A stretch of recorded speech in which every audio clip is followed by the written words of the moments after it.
ikaw gusto mo medyo maangas ka papasok ng opisina, yung hindi ka ganun kahirap, hindi rin ganun kainit yung biyahe mo, CB650R. Ang kagandahan kasi dyan sa CB, inline 4. So kung mahilig ka sa mga tunog big bike talaga, titignan ka sa kalye, yan. Hindi ko alam kung magkano presyuhan yan, pero ang brand new kasi yan, mga nasa 501, 503. Magkano ba bentahan ngayon ng CB?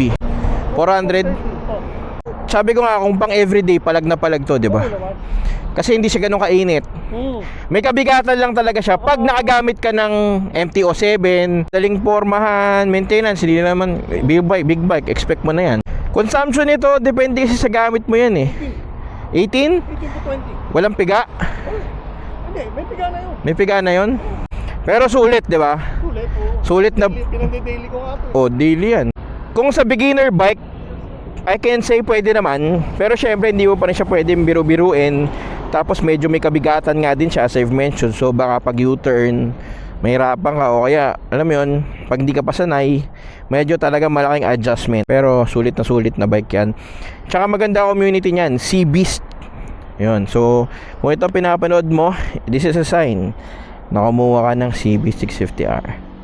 Let's go.